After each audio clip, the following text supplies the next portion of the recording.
దోస్తులందరికీ నమస్తే. నేను మీ శోభక్క. ఇట్లుండ్రు దోస్తులు, మంచిగా ఉన్నారా? నేనైతే మంచిగా లేను. గొంతు అయితే మస్తు ఖరాబ్ అయింది. ఏం శోభక్క, ఏం స్వీట్ తినిపిస్తున్నావా? ఇవాళ 15 ఆగస్టు కదా అనుకుంటున్నదా? లేదు దోస్తులు, ఇది 2 రోజుల క్రితం తీసిన వీడియో. రాత్రి 10:30 ఆ టైం అవుతుంది. నాకు నిద్ర పడతలేదు, ఎందుకంటే మా ఆయన పనికి పోతాడు తెలుసు కదా. ఏదో స్వీట్గా బాక్స్ తెచ్చిండు.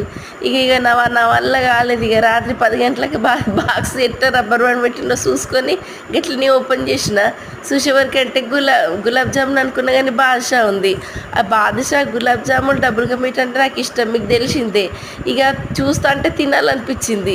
ఈ రెట్టకేళ్ళకి ఒకటి తినేస్తా అని చెప్పేసి ఏ లైన్ నుంచి తీయాలా అని ఆలోచించి మెల్లగా ఒకటి తీసుకొని ఇట్లా నోట్లో పెట్టుకోని దోస్తులు, ఎంత బాగుందంటే ఇలా కరిగిపోతుంది. అంత మంచిగా చేస్తారు ఇక్కడ స్వగృహ ఫుడ్స్లా. అయితే ఒకటి తిన్న తర్వాత ఊకుంటుందా బాణం? ఊకోదు.